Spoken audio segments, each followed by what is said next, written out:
feel like we did start fast. We didn't quite convert down there the first drive, but I thought on the road it was a good first drive.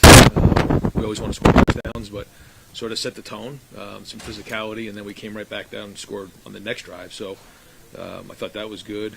We kicked the field goal again, and then we hit another touchdown. So to be 20-3 going into halftime against a good opponent, and we all know that coming to a noon kickoff in conference against a very good team, 11 a.m. kickoff, we all know the concern is that you show up and you don't have a lot of energy. I don't think that was the case at all. I thought we did come in with good energy. I liked the way we played early. Quite honestly, was it all perfect? No, but they're a good team. That's kind of how it goes, and we all expect perfection, including me. But and I thought we played well there. Towards the end of the third, into the fourth, and then we took our foot off the pedal a little bit and lost our focus. But it's a good sign when you have to go into a locker room after a win like this and kind of make sure everybody understands what a great win it was, because I think we all felt like we left a little bit on the field. But but all that being said, I thought the effort was excellent, and I like the look in our eye. Defense created a bunch of turnovers, which when that happens, the chances of winning are going to be obviously in our favor. And then it feels like on offense, when the ball's in plus territory the majority of the day like that, certainly good things are going to happen. I did feel like we were in control of the game, and again put our kind of lost our focus at the end. But a good win on the road against a team that we have a lot of respect for. All the way in the back, Ryan, I believe the broadcast said Bo Jackson was dealing with an ankle injury. Could he have kept playing if the game was closer? Yeah, he could have kept playing. Yeah. Ryan, some of this is all working like in explosive that you guys had last week. It's good to be able to know that you can go on the road and have different ways that you can attack a team, and also don't have to be explosive necessarily to be able to grind out one. Well, the thing that was tricky was it's a good thing, but we were in plus territory a lot. It's hard to be explosive as you get into the plus 25 area, because as you know the field gets pulled down, and then when we were a little bit towards midfield, they were playing at a little bit more coverage. And again, that goes back to the unselfishness of our team and understanding what needs to get done. And there's a lot of plays that we're going to want back, but I thought there was a lot of good physical runs down there where we punched the ball in, and like you said, did what we had to do to win the game. That's the bottom line. You had to scramble a little bit better without Lorenzo. What do you think? Jermaine seemed like he put in a lot of it. Yeah. He had a hand on the ball there for turnovers, and then Devin had probably some snaps to go run and go. So what did you make of that out of that game? I think the first thing is, the only way to grow is to go through experiences like that, and he's right there. So the coverage is good, and he's only going to get better with his experience, and you have to play through that. But for Jermaine to move inside the way he did says a lot about his preparation, because it's one thing to go do it when you're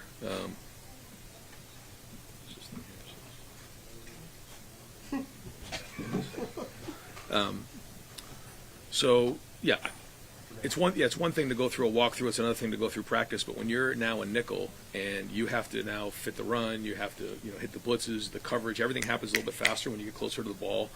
And so for him to be able to do that and play the way he did says a lot about his preparation. But also give credit to Tim Walton and the work that they did during the week. That was well done. Hopefully we can get Lorenzo back for next week. But depth is going to get challenged, and we've talked a lot about this. Is when you have multiple guys who can play multiple positions, that's creating depth. Good sign for Jermaine. Go in the front row, Bill Rabinowitz. You guys ran about 37 times through it, 27. Some of that's probably to the field position. Yeah. But where do you feel the state of the running game right now? Yeah, I think we're running physical. We'll look and see if there were some things that if there was more there, because we always want to gain 8-9 yards a carry. When you get tight in the red zone, some of those, the expectations of those aren't going to be 4 more, but we want to be 4 more on every run, outside of the 10-yard line. And we need to go and look to see, is it a blocking issue? Is there a personnel issue?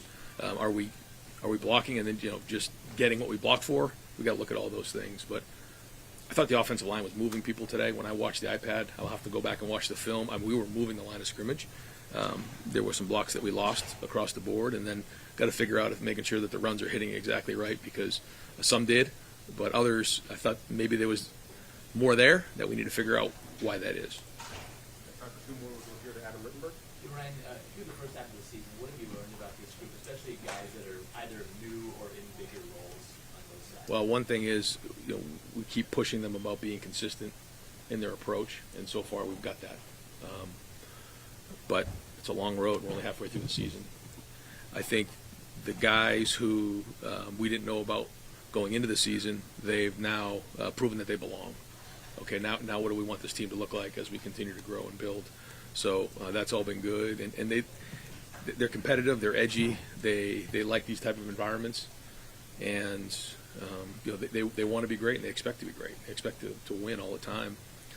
And as much as I was on them about growing up and maturing, you are seeing a pretty mature group. I mean, they're starting to learn really what it takes, and they're pulling for each other. And I think the last thing is, and this is going to be a challenge for every team in the country, including ours, is just as time goes on, everyone has expectations when they come into a game. When they're not met, it's easy to start pulling in different directions. And that's selfishness, and I think our guys are very unselfish. I think they're coming together as a team, and that's going to be one of the things that we have to make sure is an advantage for us. Last question, front row, Adam Carter. Ryan, Jeremiah Smith had that tough hit when he came out. Yeah. Came back in, he had the touchdown catch.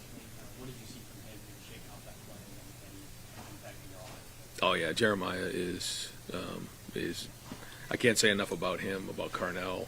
In a game like this, we found ourselves down in there a lot and ran the ball a lot, and they're into it just like everybody else. I mean, they want to look like last week every week, but when you have a team that understands what needs to get done, that's when you have a chance to be special. And he's a tough player. On that play, we had an opportunity to really have an X play, and we actually had two guys there to block one. It didn't happen, and so he ended up taking a shot that we don't want to see happen. But he was able to recover. He's a tough player. All right, folks, thank you very much. All right, guys, thanks. Guys, we'll Ryan, have players out on the field. Any update on Edric? No. Guys, we'll have players out on the field. Julian Stain is out there right now waiting. Stephen Sermon out on the field. Everyone out? Everyone out on the field. I think he's coming in. Yeah, bring him here. Bring him here. Why would you choose field? He chose. Okay, never mind. That's okay. Sit outside. Going out. Still going out. Going out. Okay.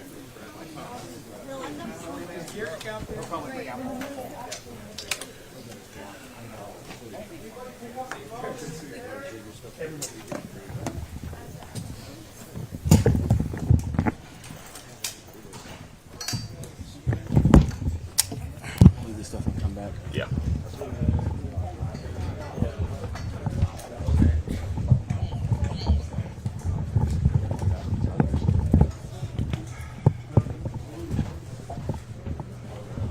Get your audio figured